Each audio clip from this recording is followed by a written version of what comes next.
రైటికా breaking news చూస్తున్నాం. తిరుమల కల్తీ ఈ కేసులో మరో కీలక పరిణామం చోటు చేసుకుంది. సుప్రీంకోర్టు ఆదేశాల మేరకు సిబిఐ పర్యవేక్షణలో ఏర్పాటు చేసిన ప్రత్యేక దర్యాప్తు బృందం మరో ఇద్దరు కీలక నిందితులను A16 అజయ్ కుమార్, సుగంధ్ A29 సుబ్రహ్మణ్యంలను విచారణ నిమిత్తం ఇవాళ కస్టడీలోకి తీసుకుంది. 3 రోజుల పాటు కేసులో పలు కీలక విషయాలపై వారిని ప్రశ్నించి వారిచ్చే స్టేట్మెంట్ ను రికార్డు చేయనున్నారు. ప్రస్తుతం ఈ కేసులో అరెస్ట్ అయిన వారి సంఖ్య 12కు చేరడంతో టీటీడీ ఉద్యోగుల్లో భయాందోళనలు వ్యక్తమవుతున్నాయి. కాగా బోలేబాబా డైరీకి సంబంధించిన కీలక వ్యక్తి అజయ్ కుమార్ సుగంధ్ పూర్తిగా కెమికల్స్ తో కల్తీ నెయ్యి తయారు చేసి ఒక్క చుక్క కూడా పాలు కొనకుండా టీటీడీకి సరఫరా చేసినట్లు ప్రాథమిక విచారణలో ఇప్పటికే వెల్లడైంది. ఇక మరో నిందితుడు మాజీ TTD procurement general manager Subrahmanyam అర్హత లేని డైరీలకు టెండర్లు కట్టబెట్టేందుకు లక్షల్లో లంచాలు తీసుకున్నట్లు సిట్ రిమాండ్ రిపోర్టులో పేర్కొన్నారు. డైరీ యజమానుల నుంచి వెండి ప్లేట్, శాంసంగ్ ఫోన్, నగదు వంటి బహుమతులు అందుకున్నారనే ఆరోపణలు కూడా ఉన్నాయి. ఇక మైసూర్ ల్యాబ్ నివేదికలో భోలేబాబా కంపెనీ నెయ్యి కల్తీ అని తేలిన ఆ విషయాన్ని దాచిపెట్టి సాంకేతిక కమిటీలో అనుకూల నివేదికలు ఇచ్చారని నిర్ధారించారు. దీంతో నిందితుడు సుబ్రహ్మణ్యంను తిరుపతిలో అరెస్ట్ చేసి నెల్లూరు ఏసీబీ కోర్టులో హాజరుపరిచింది. ఇక ఇదే అంశంపై మరింత సమాచారాన్ని మా అమరావతి బ్యూరో చీఫ్ నాగకిషోర్ అందిస్తారు. చెప్పండి నాగకిషోర్, అప్డేట్స్ ఏంటి?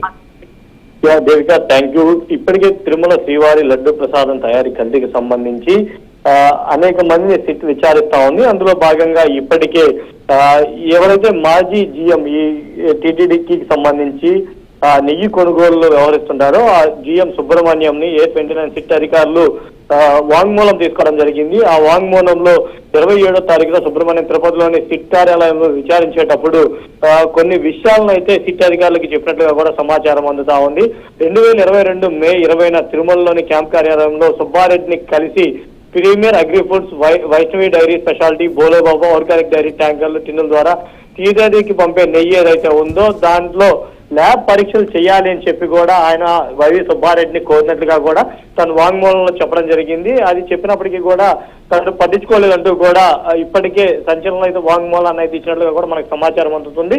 ఇదే కాకుండా డైరీ నిపుణులైన బత్తుల సురేందర్ని కూడా కోరానని ఆయన వారిని సంపాదించిన తర్వాత 2022 ఆగస్టు 3న TTD deputy EO warehousing కి నివేదిక వచ్చిందని చెప్పి కొన్ని కీలక ఆధారాలను అయితే సిట్ కి చెప్పినట్లుగా కూడా తెలుస్తా ఉంది. నెల్తీ కైలితే అయినట్లు మీ నివేదికలో ప్రస్తావించారా అని చెప్పి సిట్ బృందం సుబ్బారెడ్డిని కోరగా సుబ్బారెడ్డి నేను ఓన్లీ సుబ్బారెడ్డికే విజ్ఞప్తి చేశాను, పై అధికారులకు ఎవరికి కూడా విజ్ఞప్తి చేయలేదని చెప్పి ఇప్పటికే ఆయన చెప్పడం జరిగింది. సో ఈ విషయంలోనే ఇప్పటికే సిట్ బృందం ఇంకో 3 రోజులు విచారణ చేయాలి అని చెప్పి కస్టడీకి ఇవ్వమంటూ కూడా పిటిషన్ దాఖలు చేయడం జరిగింది.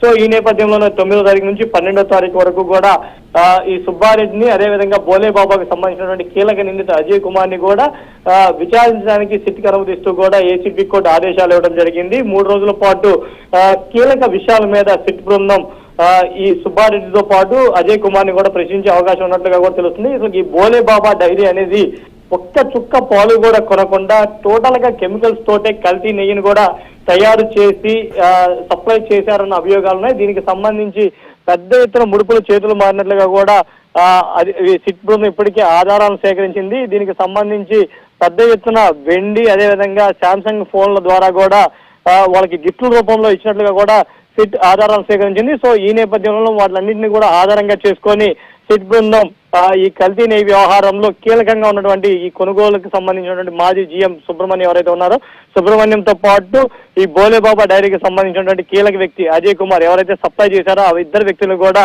సిట్ విచారించనుంది. ఇప్పటికే దీనికి సంబంధించి అనుమతి కూడా లభించిన నేపథ్యంలో ఇంకా కీలక ఆధారాలు వచ్చే అవకాశం ఉంది. దేవిక.